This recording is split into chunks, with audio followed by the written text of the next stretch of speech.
Welcome to Around Town. My name is Jason Plotkin, and I'm a director with the Laurel Board of Trade and your host. I'm also the CEO and managing attorney of the Pinder Plotkin Legal Team, located here in Laurel, Maryland. We're a personal injury law firm that handles auto accidents, truck accidents, dog bites, and workers' compensation claims. As a survivor of 2 serious collisions documented in my book, Crash Course to Recovery and Beyond, I've stood in the shoes of my clients, had my life flash before my eyes, suffered through surgery, and faced the unknown of recovery. Additionally, I'm the founder of GoBotics.ai, which provides AI services to small and medium businesses. We specialize in AI employees and AI voice receptionists. I'm also the co-founder of Teresa's Tax Advisory, because tax planning shouldn't start in April. It should be year-round for business owners or those with 1099 income. Proper planning creates extra income you can use for that vacation you've always dreamed of. We have a great episode today. Getting us started is Angel Clay with Capital Technology University, one of the sponsors of the Laurel Main Street Festival, located right here in Laurel, Maryland. Capital Technology University is a premier STEM institution. For nearly a century, they've served as a direct pipeline for tech talent, fueling our nation's most advanced agencies like NASA and the DoD, along with the world's top private companies. And I just noticed this morning that Capital Technology University in Laurel, Maryland ranks #1 for graduate salaries, according to a 10-year study of Maryland colleges. Angel, thank you very much for joining us here today. Thank you for having me, Jason. Nice to be here. Please tell our viewers a little bit about your role at the university. Well, I serve as Director of Undergraduate Admissions and Recruitment at Capital, and I oversee first-time freshmen, adults, non-traditional adults, and transfer recruitment and enrollment. That's great. And you're frequently on TV talking about everything, right? Yeah, I guess. You're doing a great job here. Thank you. For the viewers that drive past the campus every day, it's kind of off the beaten path a little bit in Laurel. Can you tell them what to expect when they step on campus? When you step on campus, what you'll see are labs, simulations. You'll see students building robots and flying drones, rocket launches. We have various labs integrated with NASA, cybersecurity, esports center for students to kind of take a break. A little bit and also hone in on their gaming skills. So it's very bustling, very small class sizes, so great 9-to-1 student ratio, and faculty who are still engulfed in the industry. So I can tell my mother I could be playing with video games and it could get me somewhere in life, right? It can. I guess the drones and everything like that, it's just all the same gaming type skills. Yes. That's amazing. So one of the big things that parents, and I'm a parent, I'm always thinking about is what's going to be the ROI on my child's investment in college, universities, trade schools.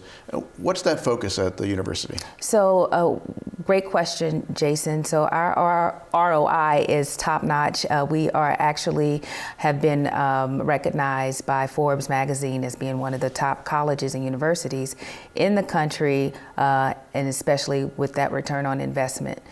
So invest in our institution and your student will earn a fantastic degree. They'll at least start making it at least $60,000 right after graduation with a bachelor's degree from Capital, and it will just build and build as they get older and progress in their career. That's amazing. And there's a guarantee behind that, isn't there? Yes. So we offer the Capital Commitment Program. So if a student graduates and they can't find a job within 90 days, they can come back to Capital and take at least 36 credits for free, get a little bit more career counseling so that they're a little bit more marketable, and we'll help them find a job as well. That's great. And you talked about coming out of college, but there's also people that are in the workforce right now and they're looking to increase their skills. You have master's programs, doctoral programs? Yes, we have over 50 master's and doctoral programs. Wow. In technology and STEM and cybersecurity. So yes, they're all online and virtual, so it's great for the working adult. So as the master's programs and doctoral, they're online? Yes, online. Great. That's amazing. And so talking about cybersecurity and artificial intelligence, they're both in the news a lot, sometimes together, sometimes separate. How is the university starting to pivot or put a focus on them for the curriculum? We're building programs centered around AI and cyber psychology, and really staying in line with what's growing in the United States and globally, and building our students to be well hands-on versed in technology once they graduate in those fields. We hire faculty who work in the industry, and so, our students are learning from the best, and, when they're ready to go into the work field, they're already there where employers need them to be. I always gained a lot from adjunct faculty when I was going through school, and I even gave back a little bit and was an adjunct business law professor for a little bit. And it's there's that real world experience really matters a lot. Right. I think especially right now with AI. Yes. You don't know what's a bad answer without having real world experience, right? Right. So it helps for your professors to actually be able to help guide the students. Yes. And I also think I was reading some news about the aviation department and the FAA. Yes, so we have our aviation professional pilot program. We are working on FAA approval, which will be most likely complete by the end of this summer. And so our VA veterans will be able to, fly using their GI Bill. But it is a growing program. We're also advancing to aviation maintenance and program as well, as part of our aviation department. So yeah, we're moving forward.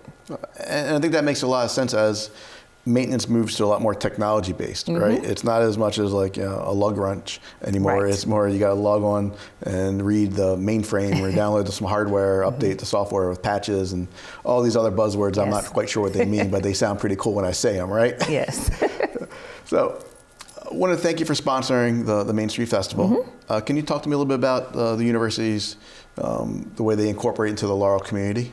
Yeah, we usually sponsor as an exhibitor, and so we're out there at the festival, and we just want to make the community known that Capital is here. If you're interested in building computers and robots and technology is your main thing, we are here right in your backyard. So we help sponsor the festival in that regard and answer any questions that the community has about our programs. And that's great, and we really appreciate giving back. That visibility is very important here. Yes. And you have a beautiful campus out there. Yes. So we can't quite bring the campus to Main Street, but we can bring the personalities, right? Yes, definitely. So it's a university. So what would you say to a prospective parent of a high school student, or even someone who's in a career, feels like they need to get a little bit more education to focus in anything technology based? What would you tell them if they were interested? Capital is a STEM-focused university. We are right in the middle of DC and Baltimore, right on that corridor of technology. And so we have great partnerships with NASA, which is right down the road from us, and also DOD and other main corporations where our students intern fairly quickly. So our students can actually start internships as early as their freshman year. So they are building that foundation as soon as they come on campus. So by the time they graduate, they have a job. They have the skills to perform their job exceptionally well. If there are local high school students watching, or even professionals looking to upskill, what's the best way for them to experience what Capital Technology University has to offer? Well, we offer campus tours 6 days a week, Monday through Saturday. It's easy to sign up. Just go on our website. We have open houses during the fall semester and year-round for graduate and doctoral interested students and prospective students and families that are online. We also offer online information sessions for undergraduate degree programs. But it's always great to come out on campus to see what we have to offer. They can tour our labs, get more information about specific programs, and sometimes meet our faculty. And show off the esports stuff you talked about, right? Yeah, right? show off esports. We have a great simulator for our aviation professional program, our pilot program. It's one of the top Redbird flight simulators, which is like real-time flying. Oh, wow. So, yeah. I got a little issue with heights, so I might want to stay away from that one. Right? There's also something going on with NASA, right? Yes, we have our great astronautical and space and engineering program with Jeff Velosin. He is very, very tied to NASA, and he's one of our great professors in that program. We're also expanding and offering aeronautics engineering in the fall as well, which are a little bit different, but all the same. This has been amazing information. Yes. Can you let people know if they want to find out more information where they can find it? Yes, so if you want to go to our website at captechu.edu, you can view all of our programs from undergraduate, doctoral, and master's degrees, and also sign up for any of our information sessions and upcoming open houses. We're also on social media, Facebook, Instagram, and TikTok as well. Capital Technology University. Angel, thank you very much for joining us here today. You're welcome, Jason. Thank you for having me. Following this commercial break, we'll be joined by Peter Daniels, the owner of the Peter Daniels Consulting Group.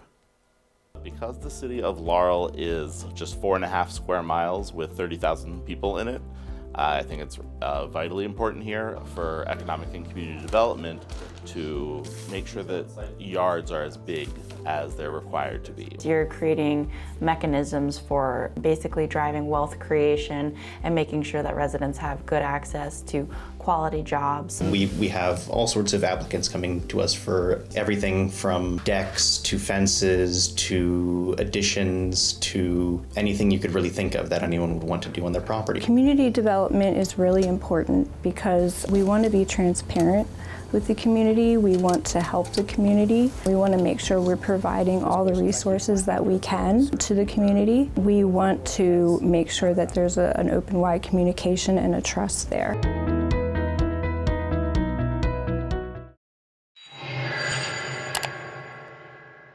For many entrepreneurs, building a business is a work of a lifetime. But how do you ensure that hard work pays off when it's time to move on? Joining us today is the man with the plan. He's a veteran of the U.S. Marine Corps and the president of the PDC Group, Peter Daniels. Peter, thank you for being here with us today. Thanks, Jason, for having me. Can you tell us a little bit about what business exit planning is and why you formed the PDC Group? Well, business exit planning is positioning your company for exiting and making sure that it maximizes the valuation of what is, for most people, the biggest or the largest asset that they have.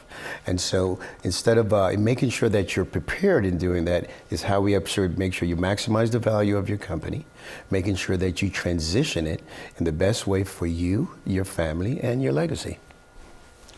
That's good. And people think that sometimes exit planning is something you start 6 months before you decide to sell. That's a common myth, right? It's a very common myth. In fact, part of what we do is brokerage. We have an affiliation with the Transworld Business Advisors, who's one of the largest business brokerages in the country. And when folks call us, at times they have two things. They think the value of their company is more than it actually is. And two, they're not really prepared to verify that, right? And that usually takes some time.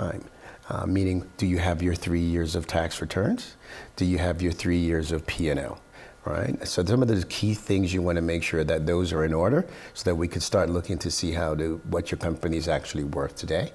And then there's some other things we're going to look at that is outside of the financials. How dependent is the company on you? How much do you have a continuity plan in place? Right, and just making sure that you also have those things in place so that if somebody comes along collectively, they have those are the things they're going to look at right away. No one wants to buy a job and no one wants to buy a business that is undervalued in terms of cash flow. Most folks are looking for is cash flow in your business, not the revenue. Yeah. Folks and the banks, right? That is so true. They want to look at cash flow for security, right? Absolutely, that is a great point, Jason. So you often talk about the value builder system and these containers we've talked about for sure. documents. So when someone is preparing their business and they want to make sure they have, all their eggs in the right basket, can you walk through that system and how you advise them? Sure. So this, what we call that is the owner decision vault. So what we've found both in exit planning and in brokerage is preparedness. There's three things we think you should be prepared for, right? You want to make sure there's survivability. What does that mean? That means if something happens to you, does someone knows what to do? If you're an owner of a business and something happens to you, you want to make sure your business can survive, that the value keeps generating money while your loved ones are determining what to do next, right? The next thing you want to do, you want to have visibility in your business. So funny, there's a gentleman named Simon, and what Mr. Simon was, he was one of the first people that started talking about decision making, and he's one of the founders of AI. So your decisions are one of the most important things. You are the culmination of the decisions you made. You made a decision this morning to wear that jacket, that shirt, and those, right? So if you think about your entire life, the most important thing you did, everything you did was based on the decisions you make. Most companies survive based on the decisions that they make. Where's that decisions that you made so your family could see? Where are the decisions that you need to make so you could quickly make decisions about your company? So we give you visibility into that. And lastly is what we talked about before, transferability. You want to make sure you transfer the value of your company. The product that we offer is called the Vault. There's an owner decision vault and there's a personal decision vault. And what we do with those is we capture and structure all the information that are critical to the survival of your business, the visibility of your business, and the transferability of your business. I want to circle back on two things you said. One, you heard it here, folks. Peter said, I made the decisions to dress myself this morning. It wasn't my wife. I picked out these clothes. I'm a big boy, right? We always got to make sure we do that. Absolutely. And then second, we talked about the cash flow. And at Teresa's Tax Plan, that's a lot of what we see is people are underutilizing the cash flow. They're paying too much in taxes and aren't using certain strategies that can free up that cash flow to help increase the value of their business, buy equipment. There's a whole host of things we see, and that's where I really see the disconnect with owners is cash flow. Yeah. And that's a troubling thing because cash is king. Cash is king. A lot of folks, it's a great point, Jason. A lot of folks would say, I see two companies, right? Yeah. And you'd say, well, this one has 500,000 in revenue, and this one has $1 million in revenue. And most people are going to go, I want the one with $1 million in revenue. But revenue is not what you take in, right? Cash flow or net profit is what you keep. And that's what is important. Now, what do you do with that capital is one thing, but in terms of the valuation of your company, that capital that you have is what we're going to do to put a market multiple to determine what the value of your company is. And that's important because I'm guilty of it. Early on as a business owner, I was focused on top line gross revenue and not the bottom line net profit because when you go to these gurus and different places, everybody say, increase your revenue. Sure. And then you go, all right, I'm increasing my revenue, but I don't have the lifestyle I want. Right? That's a great point. Because the net profit is your lifestyle. Exactly. And that's key. Yep, it is the net profit is actually the value, is the foundational value, what I call the foundational value of your company. Now there's some other things on that, but remember there's three things, right? There's financial, and we're talking about the net profit now, is your financial piece. The other piece that is what is the dependency on the owner? If a company is too dependent on the owner, then back to what I were talking about, survivability. If something happens to that owner, then the business is done, right? So you want to make sure that you have a certain level of structure in your business. And as a smaller organization, we don't have the opportunities that bigger organizations have. But what's the difference between a company, a small business, and an enterprise? Is that there are standards and things in place in the event that something happens. In an enterprise, the CEO dies, they keep going. In a small business, you die, it stops. So there's ways that we can protect that for you. And one of the things, again, all part of the vault, but one of the things is all part of the vault should be your continuity plan. I think there should be a continuity plan for you personally as an individual in the event something happens to you. And there should be a continuity plan for you as an operator of a business in the event that something happens to you. That's what makes enterprises more survivable than small businesses. Yeah, enterprises have what I call as systematic delegation. It's just delegation is part of it. They have systems and procedures. A lot of small business owners, it's an owner that is the problem solver. Yes, and they take great pride in that. Oh, right? yeah. I think you said that to me earlier, but in the back, you said, this is your baby. Yeah. And we truly understand that, right? But you absolutely want to protect your baby. Yeah. And so instead of making it something you do later, why don't you think about it? You don't buy insurance after you have an accident. Oh, yeah. Right? You just talked about it. There's an Yeah, no, accident, bro. exactly. You don't go, oh, I had an accident. Let me buy some insurance. No, you put that assurance in place now so that in the event that something does happen, that you are prepared, you're protecting you, you're protecting your business, and you're protecting your family. Because eventually, your baby's going to go away, and you're going to be an empty nester. You know, it's funny. It's the same thing with the kids. I have kids, and they're all just about gone now, and it's the same thing. When individuals come and say, "Well, why do I need an exit plan?" Well, you're going to exit either standing up or laying down.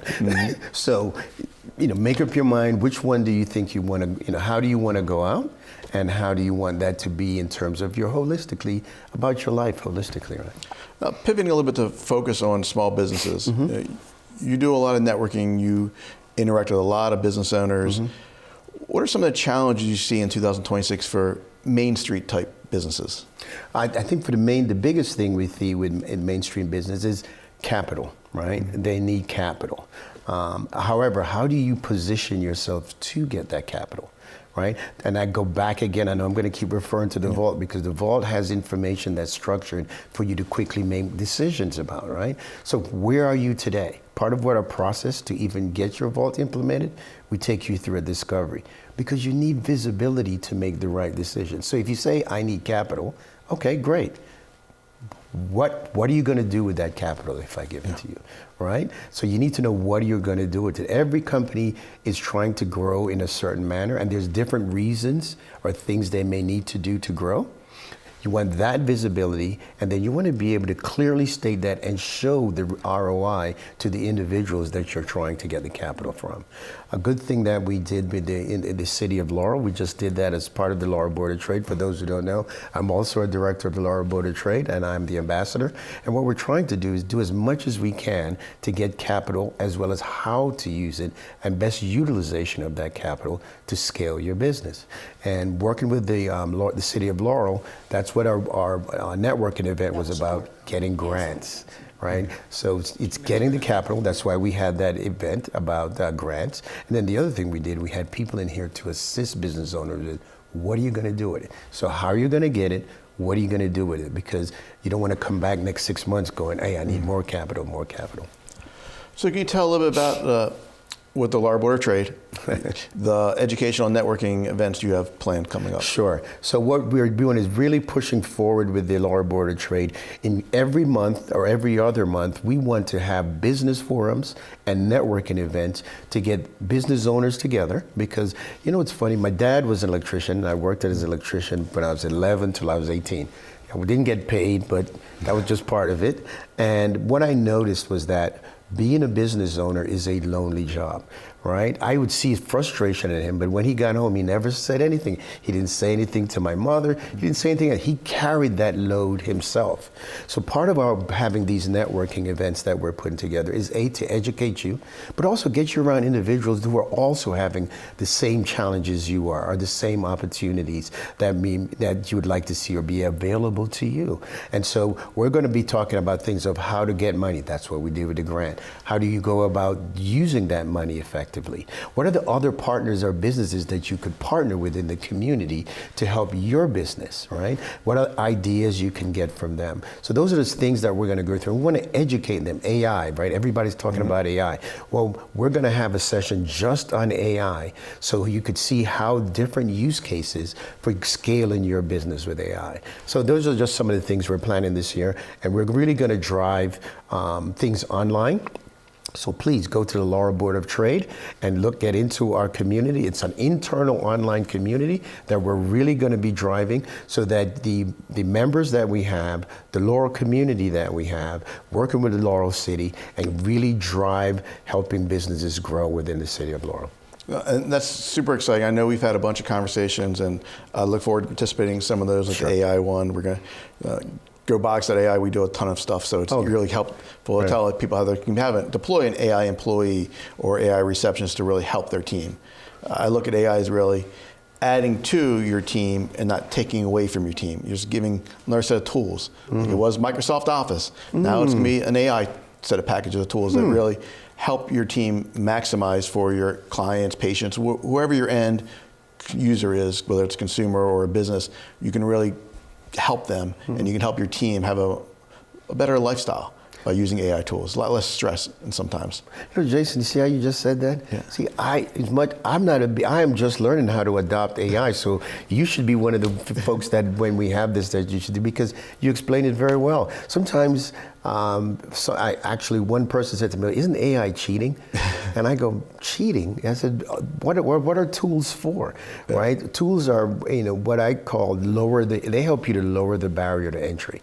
Yep. Right? But I'm not an AI expert. I can't wait to see what you put on when we have this session. Happy to talk about it. I mean, it's really about, you talked about the assurance. Mm-hmm. It's taking your procedures, your systems you have now, and seeing where you can leverage AI to increase it. Mm-hmm. It's, I call it automating the ordinary so you can humanize the extraordinary. Right? And that's the way to look at it. It's all about increasing your team, your employees, their lifestyle, their performance, to have a better experience for your clients, customers. It's tremendous used in the right way. It's bad used in the wrong way, right? We had Capital Technology University here earlier. There's a lot of important ways for cybersecurity, but also professionals like ourselves. Sure. You have a certain amount of knowledge, and it helps you understand what AI is wrong and what is right. And so it's a great tool if you know how to use it. It's a terrible tool if you don't know how to use it. That's true. Yeah, you're absolutely right, because you do have to, like I said, I'm starting to use it now, but I know exactly what I'm looking for. I know my industry. In fact, I worked for an investment firm for about 20 years before I started my own business, and understand the value of research and knowing what you want to do. And so AI for me really has sped up. It's like the Iron Man movie. What was that guy in Iron Man? Jarvis? Right. Yeah. To me, AI is almost like Jarvis. Like, hey, whatever. So you're actually collaborating. Is that fair? Yeah. Yeah. No. You're the expert. Yeah, I'm not. It's a tool. It helps you. It can be a guide. We look at it as like team members, right? So there's a bunch of different things it can do. We could talk all day about AI. Yeah, I'm going to have to follow back up with you on that. I want to circle back to you're a business broker. Yes. And not to be too Jerry Springer-ish, sure, but what kind of issues do you see with family-owned businesses and how they do their exit planning and sell? The first thing is they don't have an exit plan. Most of them don't. Because this, as you said, it's their baby. But after a certain period of time, I think what happens, they just get up one day and they're tired. Something happens and they're tired, right? So we do marketing as business brokers, and so we may drop a letter or put something on your door that says, hey, are you open to selling, blah, blah, blah, blah. And that's the time they start thinking about it. So say I came and I talked to you about it today, then I'll get a call 6 months from now, Peter, I'm ready to sell. So I think we kind of clicked something in their head. But being prepared ahead of time takes the stress off of you, because I've had owners call me and say, Peter, I have to sell at this price because this is our retirement. I can't make it up. Yeah. I can't make up the market value. So please look for individuals. Look for individuals that know about exit planning, and get in touch with those guys. There's an organization called EPI. I'm a certified exit planning advisor, and that is a tremendous help to me to help small businesses to prepare themselves to grow. So speaking of getting in contact with exit planners, how can someone get in contact with you? Sure. You could get me at Peter Daniels at PDC Group. My email is peter@PDC Group. And it's not com, it's PDC, peter@pdc.group. My number is 443-212-8357. Peter, thank you for taking the time to visit with us today. And thanks for the opportunity, Jason. I look forward to learning way more about this AI from you. Thank you, sir. I'm excited as well. All right. So that's all for today's episode of Around Town. If you have a local business, make sure you join the Laurel Board of Trade. Who knows, one day you may be joining me on set. And if you enjoyed learning about these businesses, be sure to like and follow Laurel Board of Trade social media to stay informed about upcoming events, like the networking and educational events that Peter is organizing. Thanks for watching. My name is Jason Plotkin. I'll see you next time.